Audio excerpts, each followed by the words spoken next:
আসসালামু আলাইকুম। Hello everyone, কেমন আছেন সবাই? আশা করি সবাই অনেক ভালো আছেন। যে যেখান থেকে আমাদের আজকের ব্লগটি দেখছেন সবাইকে অনেক অনেক শুভেচ্ছা জানিয়ে আমাদের আজকের ব্লগটি শুরু করছি। শুরুতেই সবার প্রতি অনুরোধ থাকবে, যারা আমার চ্যানেলে আজকে নতুন দেখছেন তাদের যদি চ্যানেলটি সাবস্ক্রাইব করা না থেকে থাকে, যদি আমাদের ব্লগের কোনো অংশ আপনাদের ভালো লাগে তাহলে প্লিজ চ্যানেলটি সাবস্ক্রাইব করে দিয়ে আমাদের পাশেই থাকবেন। আর পাশে থাকা বেল আইকনটিতে যদি ক্লিক করে দেন তাহলে আমাদের ভিডিও নোটিফিকেশনগুলো আপনাদের কাছে যথাসময়ে পৌঁছে যাবে। যেহেতু আমাদের ব্লগ আপলোডের নির্দিষ্ট কোনো সময় নেই, তাই কখন যে কবে আপলোড করব সেটা আমি নিজেও জানি না। তাই এই কারণে যদি আপনাদের বেল আইকনটাতে ক্লিক করা থাকে তাহলে যখনই আপলোড করব তখনই আপনাদের কাছে নোটিফিকেশন পৌঁছে যাবে। তো গত 2 পর্ব ধরেই কিন্তু আমি আপনাদের সাথে বাবুল্যান্ডের কিছু কিছু করে অংশ শেয়ার করছি। একটা ব্লগে করিনি এই জন্য যে অনেক বেশি বড় হয়ে যাবে। আমি চাচ্ছি যে ছোট ছোটোভাবে পর্বগুলো সাজানো থাকুক, সেই ক্ষেত্রে আমারও আপলোড করতে সুবিধা হবে। আর এই কারণেই কিন্তু আমি পর্বগুলো খুব ছোট ছোট রেখেছি। আর আমি চাচ্ছি যে আমার সম্পূর্ণ মেমোরিটাই যেন সেভ থাকে, এই কারণে খুব ছোট ছোট পর্ব আকারে আমি প্রত্যেকটা মোমেন্ট এখানে শেয়ার করার চেষ্টা করেছি। এটা শুধুমাত্র আপনাদের সাথে দেখাবো এই জন্য না, আমি নিজেও যেন পরবর্তীতে দেখতে পারি। আমার মেয়ে যেন প্রত্যেকটা মোমেন্ট আমার কাছে যতটুকু ক্যাপচার করা আছে সেটা পরে সে দেখতে পারে। সেই জন্যই কিন্তু পর্বগুলো এত বেশি হয়ে যাচ্ছে। সেজন্য আমি আন্তরিকভাবে দুঃখিত। আপনারা এটাকে আসলে একটু ক্ষমাসুন্দর দৃষ্টিতে দেখবেন। অনেকেই ভাবতে পারেন যে ব্লগ সংখ্যা বাড়ানোর জন্যই হয়তো বা ইচ্ছা করেই বারবার একই পর্ব বা একই জিনিস দেখাচ্ছে, আসলে তা নয়। একটু খেয়াল করলেই দেখতে পারবেন আমাদের আজকের পর্ব থেকে যে ব্লগগুলো আমি স্টার্ট করেছি এটা কিন্তু আমার মেয়ের মূলত ফ্রেন্ডদের সাথে শুরু খেলা। আর এর আগে যেগুলো আমি দেখিয়েছিলাম সেগুলো ছিল আমরা যখন বাবুল্যান্ডে গিয়েছিলাম তারপরেই একদম প্রথম দিকে। আর আমি যেহেতু উইকেন্ডে একেবারেই সকালবেলা চলে গেছি, মূলত উইকেন্ডে শুক্র এবং শনিবারে সকাল 11টা থেকেই বাবুল্যান্ড খোলে। আর যদি আপনারা কোনো অফিস ডেতে যেতে চান সেক্ষেত্রে দুপুর 3টার পর থেকে সম্ভবত খোলা থাকে। আর আমি উইকেন্ডে গিয়েছিলাম এই জন্য যে আমি যাতে ছুটির দিনে রাস্তা ফাঁকা থাকে, একটু জ্যামটা এড়াতে পারি। আর ওই দিন সব থেকে বড় কথা আমার বোনের অফিস ছুটি থাকে, এ কারণে ওই দিন যাওয়া। আমরা বাসা থেকে বেরিয়েছিলাম 10:30টার দিকে। তো ওখানে পৌঁছানোর পরে টিকিট কেটে ভিতরে ঢুকতে ঢুকতে আমাদের প্রায় 11:15টার মতো বেজে গিয়েছিল। আর ওখানে যেহেতু টাইম লিমিটেশন 2 ঘন্টা, মানে প্রথমে যে টিকিটটা কাটা হবে সেটাতে টাইম লিমিটেশন থাকে 2 ঘন্টা করে, তাই আমরা হচ্ছে 1:15 পর্যন্ত সময় পেয়েছিলাম। আর যখনই আমরা ঢুকেছি তখন মাত্র 2টা বাচ্চা ছিল, দুইজনেই ছেলে বেবি ছিল, তাই প্রথমেই ওদের সাথে আমার মেয়ের অতটা বেশি ভাব হয়নি। তো কিছুক্ষণ পরে যখন আমার মেয়ে দেখলো যে তার ঘোরাঘুরি করা শেষ, এখন সে আর কিছু করতে পারছে না, একা একা ভালো লাগছে না, তখন এই বেবিটার সাথে ওর একটু একটু করে ভাব জমে গেল।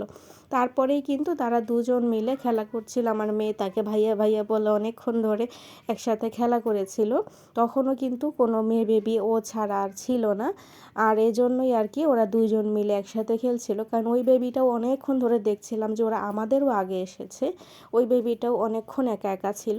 তো অবশেষে তাদের দুইজনের ফ্রেন্ডশিপ হয়ে গেল। আর এই তো তারা ঘুরে ঘুরে সব দেখছিল। আর ছেলে বেবিটা যেহেতু আমাদের আগেই এসেছিল তাই ও সব কিছুই জেনে, সম্ভবত আগেও এসেছে কিনা জানি না, ওকে দেখলাম যে আমার মেয়েকে এটা ওটা ঘুরে ঘুরে দেখাচ্ছে যে আসো এটা দেখো, এখানে এটা আছে ওটা আছে। তো এই সময়টাই দেখলাম যে আমার মেয়ে আগের থেকে অনেকটাই বেশি রিল্যাক্স ফিল করছে এবং আমাদেরকেও আর খুঁজছে না। তো এভাবেই আর কি আস্তে আস্তে ওর সময়টা ধীরে ধীরে ভালোভাবে কাটতে শুরু করে। আর যতটুকু খেয়াল করেছি ওই দিন 12টার পর থেকেই মূলত বাচ্চাদের সমাগম বেশি হচ্ছিল।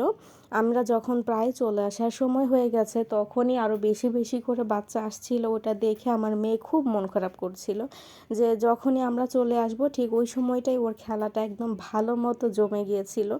তো আমি এরপরে ভেবেছি যে এরকম যদি উইকেন্ডে যাই তাহলে এতটা সকালে আর কখনো যাব না, একটু লেট করে যাব, 12টা বা 1টার দিকে গেলে তখনও যদি 2 ঘন্টা থাকে আমরা আবার ফ্রি টাইমের মধ্যেই ফেরত আসতে পারবো। আর ওই দিন গিয়ে আমাদের একটা সবথেকে বড় সুবিধা যেটা হয়েছিল, যেহেতু আমাদের 1:15-র মধ্যে ওখানে টাইম লিমিটেশন শেষ হয়ে গিয়েছিল, তারপর ওখান থেকে বের হয়ে আমাদের দুপুরে লাঞ্চের জন্য আমরা হচ্ছে পার্সেল নিয়েছিলাম, আমার মেয়েকে কিছু খাওয়া দাওয়া করিয়েছি। তো এরকম প্রায় 2টার মতো বেজে গিয়েছিল ওখানে। তখন যেহেতু নামাজের সময়, তাই ওই সময়টা রাস্তা একেবারেই ফ্রি ছিল, তাই আমাদের বাসায় ফিরতে অনেক বেশি সুবিধা হয়েছে, গাড়ি একদমই ফাঁকা ছিল। তো এই কারণে আর কি আমাদের বাসায় ফিরতে কষ্ট হয়নি। তো এছাড়াও আমরা যদি একটু লেট করেও যেতাম, যদি 12টার দিকেও এন্ট্রি নিতাম, তাহলেও সমস্যা হতো না। ওই দিন পার্সেলটা নিতেই আমাদের অনেকটা সময় লেগে গেছে, না হলে আমরা 2টা পর্যন্ত এখানে থাকলেও বাসায় ফেরা কোনো কষ্ট হতো না।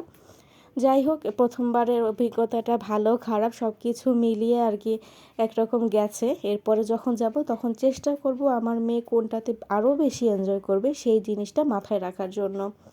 তো কিছু কিছু খেলনা এখানে ছিল যেগুলো অটোমেটিক সারাক্ষণই মুভ করছিল, আবার কিছু কিছু জিনিস ছিল যেগুলো ওদেরকে ম্যানুয়ালি খেলতে হবে, যেমন একটা সাইক্লিং টয় ছিল, তারপর হচ্ছে একটা ঝুলন্ত একটা খেলনা ছিল যেখানে ওদেরকে ধরে ধরে তারপর সামনে যেতে হবে। ওটা অবশ্য ওখানে যারা স্টাফ ছিলেন ওরাও হচ্ছে হেল্প করে বাচ্চাদেরকে খেলার জন্য।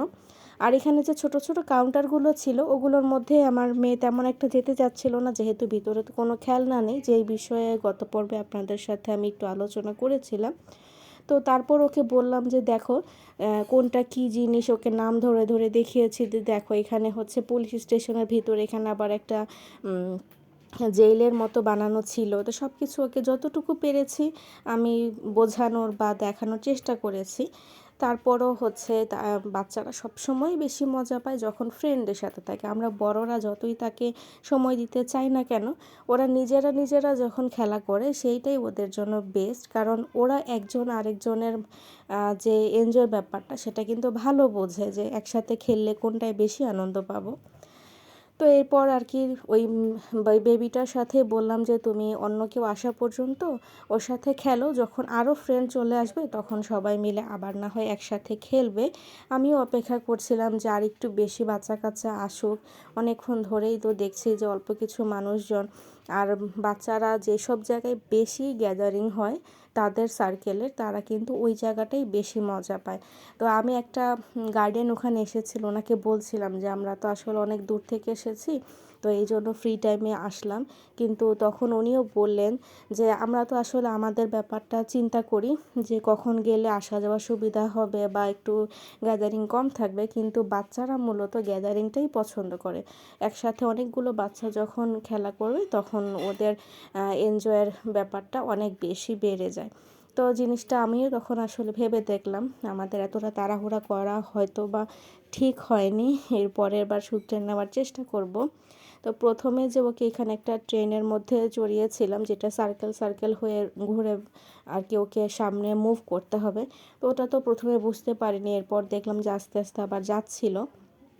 এর মধ্যেই দেখলাম যে আরেকটা মেয়ে বেবি অবশেষে চলে আসছে। তো ওইটা দেখে আমার মেয়ে অনেকটাই দেখলাম যে আগের থেকে আরও বেশি হ্যাপি, কারণ এখন সে তার মূল খেলার সাথে পেয়ে গেছে। আর যে ছেলে বেবিটা ওর সাথে ছিল, ওর সাথে আরও একটা বেবি ছিল, ওরা দেখলাম যে আসার পর কিছুক্ষণ পরেই খেলনা নিয়ে কাড়াকাড়ি লেগে গেছে। তো এই কারণে আর ওরা বেশিক্ষণ একসাথে ছিল না। কিন্তু যখন এই মেয়ে বেবিটা আসলো তখন দেখলাম যে তারা দুইজনে আবার এত সুন্দর অ্যাডজাস্ট হয়ে গেছে, দুইজন মিলে সব কিছু খেলনা শেয়ার করছে, একজন উঠিয়ে দিচ্ছে, একজন নিয়ে ফেলে রাখছে, মানে ওরা খুব সুন্দর করে নিজেদের মধ্যে খেলা শুরু করে দিল।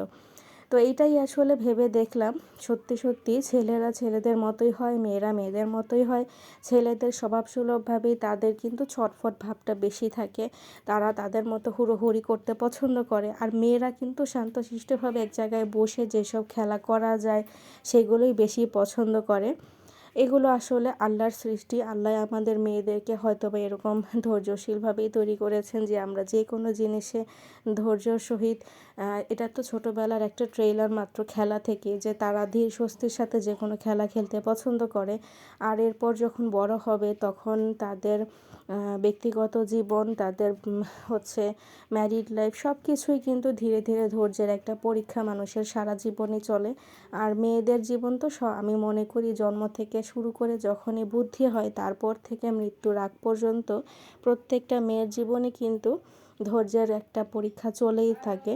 যেমন তার সংসার জীবনে যেমন সবার সাথে তাল মিল দিয়ে চলার একটা পরীক্ষা থাকে, তারপর আবার তার যখন বাচ্চা কাচ্চা চলে আসে তাদের সাথে কিভাবে তাদেরকে মানুষ করবে ধৈর্যের সাথে, এবং যখন বয়স হয়ে যায় তখনও কিন্তু সেই বাচ্চাদের যখন আবার নতুন জীবনসঙ্গী আসে তাদের সাথে নিজেদের অ্যাডজাস্ট করে নেওয়া, সব কিছু মিলিয়ে মেয়েদের জীবনটা সারা জীবনই কিন্তু সবার সাথে অ্যাডজাস্ট করে চলার মধ্যেই কেটে যায়। এটা আমার ব্যক্তিগতভাবে মনে হয়, এবং আমার মনে হয় এটাই বাস্তবিক জিনিস।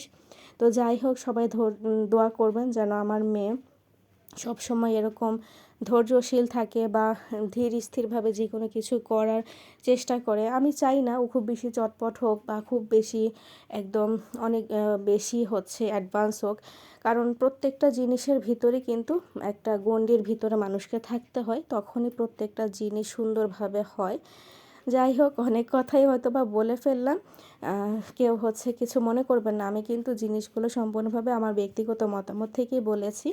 আর আমি যেটা চাই যে আমার মেয়ে সব কিছু মিলিয়ে যেটা হোক না কেন ওর যেন অনেক অনেক বেশি ধৈর্য থাকে।